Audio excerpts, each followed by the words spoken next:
ಇನ್ನು ಮರದ ಕೊಂಬೆ ಬಿದ್ದು ಅಕ್ಷಯ್ ಬ್ರೈನ್ ಡೆಡ್ ಆಗಿದೆ. ಮೊನ್ನೆ ನಡೆದಂತ ಒಂದು ಘಟನೆ. ಆ ಯುವಕ ತೀವ್ರವಾಗಿ ಪೆಟ್ಟಾಗಿತ್ತು ಆತನ ತಲೆಗೆ.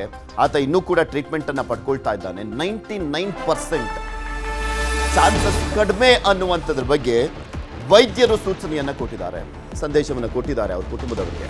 ಬನಶಂಕರಿಯಲ್ಲಿ ಮರದ ಕೊಂಬೆ ಬಿದ್ದು ಅವಘಡ ಸಂಭವಿಸಿದ್ದಲ್ಲ, 99% ಭರವಸೆ ಇಲ್ಲ ಅಂತ ಹೇಳಿದಾರಂತೆ ವೈದ್ಯರು. ಮರದ ಕೊಂಬೆ ಬಿದ್ದು ಅಕ್ಷಯ್ ಬುರುಡೆ ಸೀಲಿತ್ತು. ಅಕ್ಷಯ್ ತಲೆ ಬುರುಡೆ 12 ಸೀಲಾಗಿ ರಕ್ತಸ್ರಾವ ಆಗಿತ್ತು. ಇನ್ನೂ ಕೂಡ ಬ್ಲೀಡಿಂಗ್ ಆಗ್ತಾ ಇದೆ. ಶಸ್ತ್ರಚಿಕಿತ್ಸೆಯನ್ನ ಮಾಡಲಾಗಿದೆ. ಆದರೂ ಕೂಡ ಬ್ರೈನ್ ಡೆಡ್ ಆಗಿರುವಂಥ ಈ ಸಂದರ್ಭದಲ್ಲಿ ಬದುಕುಳಿಯುವಂಥ ಚಾನ್ಸಸ್ ತುಂಬ ಕಡಿಮೆ ಅಂತ ವೈದ್ಯರು ಹೇಳ್ತಾ ಇದ್ದಾರೆ. ಅಪೋಲೋ ಆಸ್ಪತ್ರೆಯಲ್ಲಿ ಶಸ್ತ್ರಚಿಕಿತ್ಸೆ ಆಗಿದೆ. ಅಕ್ಷಯ್ಗೆ ಸರ್ಜರಿ ನಡೆದು 60 ತಾಸು ಕಳೆದಿದೆ. ಮೆದುಳು ಸ್ಪಂದಿಸಿಲ್ಲ, ಬ್ರೈನ್ ಡೆಡ್ ಅಂತ ವೈದ್ಯರು ಹೇಳಿದ್ದಾರೆ. ಆಸ್ಪತ್ರೆ ಬಳಿ ಅಕ್ಷಯ್ ಕುಟುಂಬಸ್ಥರು ಕಣ್ಣೀರನ್ನು ಹಾಕ್ತಾ ಇದ್ದಾರೆ ನಿನ್ನೆಯಿಂದ. ಭಾನುವಾರ ಬೆಂಗಳೂರಿನ ಬನಶಂಕರಿಯಲ್ಲಿ ಈ ಘಟನೆ ನಡೆದಿದ್ದಂಥದ್ದು. ಈ ಸಂದರ್ಭದಲ್ಲಿ ಅಕ್ಷಯ್ಗೆ ದೊಡ್ಡ ಮಟ್ಟದಲ್ಲಿ ಪೆಟ್ಟಾಗಿತ್ತು, ರಕ್ತಸ್ರಾವ ಆಗಿತ್ತು, ರೋಡಲ್ಲೆಲ್ಲ ರಕ್ತ ಚೆಲ್ಲಾಡಿತ್ತು. ಆಸ್ಪತ್ರೆಗೆ ಸೇರಿಸಲಾಗಿತ್ತು. ಆದರೆ 99% ಚಾನ್ಸಸ್ ಕಡಿಮೆ ಅನ್ನುವಂಥದ್ರ ಬಗ್ಗೆ ವೈದ್ಯರು ಹೇಳಿದ್ದಾರೆ.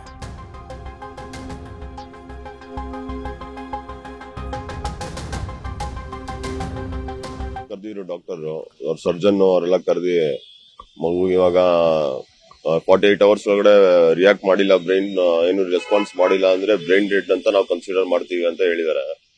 ಬಟ್ ಆದ್ರೆ ಅವನು ಇನ್ನ 29 ಇಯರ್ಸ್ ಚಿಕ್ಕ ಏಜ್ ಅಲ್ವಾ ಅಂತ ಡಾಕ್ಟ್ರು ಇನ್ನ 0.1% ಚಾನ್ಸ್ ಇದ್ರು ನಾವು ತಗೊಂತೀವಮ್ಮ ಅಂದ್ಬಿಟ್ಟು 24 ಅವರ್ಸ್ ಇರೋಣ ಅಬ್ಸರ್ವೇಷನ್ ಅಂತ ಇಟ್ಟಿದ್ದಾರೆ. ಇಲ್ಲ, ಹೋಪ್ಸ್ ಏನು ಇಟ್ಕೊಂಬೇಡಿ, ಅದೇ 48 ಅವರ್ಸ್ಗೆ ಬ್ರೈನ್ ಡೆಡ್ ಅಂತ ಕನ್ಸಿಡರ್ ಮಾಡಿದ್ವಿ. ನೋಡೋಣ ಇನ್ನೊಂದು 0.1% ಏನಾದ್ರು ಇದ್ರೆ ಅಂತ ಹೇಳಿದ್ದಾರೆ. ಸರ್ ನಿನ್ನೆ 7:30 ಕರೆದಿದ್ರು ಡಾಕ್ಟರ್, ಅವ್ರ ಸರ್ಜನ್ ಅವರೆಲ್ಲ ಕರೆದಿ ಇದ್ರ ಬಗ್ಗೆ ಇನ್ನಷ್ಟು ಮಾಹಿತಿಯನ್ನ ಕೊಡ್ತಾ ಹೋಗ್ತಾರೆ ನಮ್ಮ ಪ್ರತಿನಿಧಿ ಆಶಿಕ್ ಮುಲ್ಕಿ ನಮ್ಮ ಜೊತೆ ನೇರ ಸಂಪರ್ಕದಲ್ಲಿದ್ದಾರೆ. ಆಶಿಕ್, ಪಾಪ ದೃಶ್ಯಾವಳಿ ನೋಡ್ತಾ ಇದ್ರೆ ನಿಜಕ್ಕೂ ಬೇಸರ ಅನ್ಸುತ್ತೆ. 99% ಸಾಧ್ಯ ಇಲ್ಲ ಅಂತ ಹೇಳ್ತಾ ಇದ್ರು ಕೂಡ 1% ಅಲ್ಲಿ ಮಿರಾಕಲ್ ಆಗುವಂತ ನಿರೀಕ್ಷೆಯನ್ನು ಏನಾದ್ರೂ ಇಟ್ಕೊಳ್ಬಹುದಂತ ವೈದ್ಯರು ಏನ್ ಹೇಳ್ತಾ ಇದ್ದಾರೆ. ಅವ್ರ ಕುಟುಂಬದವರು ಅಲ್ಲೇ ಇದಾರ, ಮೇ ಬಿ ಇದನ್ನೆಲ್ಲ ಅರ್ಗಿಸ್ಕೊಳ್ಳಿಕ್ ಆಗೋದಿಲ್ಲ ಅವರ ಕುಟುಂಬದವರಿಗೆ ನೋಡ್ತಾ.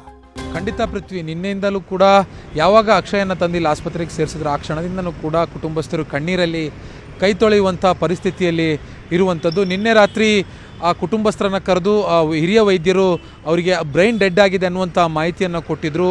ಕೇವಲ 0.1% ಅಷ್ಟೇ ಇನ್ನು ಹೋಪ್ ಇಟ್ಕೋಬೋದು, 99% ನಾವು ಕೈ ಚೆಲ್ಲಿದ್ದೀವಿ ಅನ್ನುವಂಥ ಮಾತನ್ನು ವೈದ್ಯರು ಈಗಾಗಲೇ ಹೇಳಿರುವಂಥದ್ದು. ಆದರೂ ಕೂಡ 0.1% ಹೋಪ್ ಏನಿದೆ ಅದನ್ನು ಕೂಡ ತೆಗೆದುಕೊಳ್ಳೋದಕ್ಕೆ ವೈದ್ಯರು ಮತ್ತು ಕುಟುಂಬಸ್ಥರು ಮುಂದಾಗಿರುವಂಥದ್ದು. ಸಹಜವಾಗಿ ವೈದ್ಯರ ಜೊತೆ ಮಾತನಾಡುವಂಥ ಸಂದರ್ಭದಲ್ಲಿ ಸಿಕ್ಕಿರುವಂಥ ಮಾಹಿತಿ ಏನು ಅಂತಂದರೆ, ಸಹಜವಾಗಿ ಈ ಬ್ರೈನಿಗೆ ಸಂಬಂಧಪಟ್ಟಿರುವಂಥ ಸರ್ಜರಿ ಮಾಡಿದ ಮೇಲೆ ಬ್ರೈನ್, ಆ ಮೆದುಳು 48 ತಾಸುಗಳ ಒಳಗಾಗಿ ನಮಗೆ ಆ ಚಿಕಿತ್ಸೆಗೆ ಸ್ಪಂದಿಸ್ತಾ ಹೋಗಬೇಕು. ಹಾಗಿದ್ರೆ ಮಾತ್ರ ಬದುಕುವ ಪರ್ಸೆಂಟೇಜ್ ಜಾಸ್ತಿ ಇರುತ್ತೆ. ಆದರೆ ಅಕ್ಷಯ್ ಕೇಸ್ನಲ್ಲಿ ಇನ್ನೂ ಕೂಡ ಅಂದರೆ 60 ತಾಸಾಯಿತು, ಇನ್ನೂ ಕೂಡ ಮೆದುಳು ಸ್ಪಂದಿಸೋದಕ್ಕೆ ಶುರು ಮಾಡಿಲ್ಲ, ಮೆದುಳು ತನ್ನ ಕಾರ್ಯಾಚರಣೆಯನ್ನು ಶುರು ಮಾಡಿಲ್ಲ. ಹೀಗಾಗಿ ನಾವು ಯಾವುದೇ ರೀತಿಯಾಗಿರುವಂಥ ಭರವಸೆ ಕೊಡೋದಿಲ್ಲ ಅನ್ನುವಂಥ ಮಾತನ್ನು ಕುಟುಂಬಸ್ಥರಿಗೆ ರವಾನಿಸಿರುವಂಥದ್ದು. ಇನ್ನೊಂದು ಕಡೆಯಿಂದ BBMP ಅಧಿಕಾರಿಗಳು ಅವತ್ತು ಬಂದಿದ್ದು ಮತ್ತು ನಿನ್ನೆ ಬೆಳಿಗ್ಗೆ ಬಂದಿದ್ದು ಬಿಟ್ಟರೆ ಇದುವರೆಗೂ ಕೂಡ ಒಂದು ಬಿಲ್ಲನ್ನು ಕಟ್ಟುವಂಥದ್ದಕ್ಕಾಗಲಿ ಅಥವಾ ಆತನ ಮೆಡಿಸಿನ್ಗೆ ಸಂಬಂಧಪಟ್ಟಿರುವಂಥದ್ದು ಅಥವಾ ಕುಟುಂಬಸ್ಥರ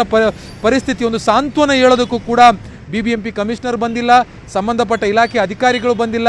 ಒಂದು ಮತ್ತೆ ಆ BBMP ಹಳೆ ಚಾಳಿ ಏನಿದೆ ಈ ಕೇಸ್ನಲ್ಲೂ ಕೂಡ ಮುಂದುವರೆದಿರುವಂಥದ್ದು. ಪೃಥ್ವಿ, ಓಕೆ, ಧನ್ಯವಾದ ಆಶಿಕ್ ನಿಮ್ಮೆಲ್ಲ ಮಾಹಿತಿಗಾಗಿ.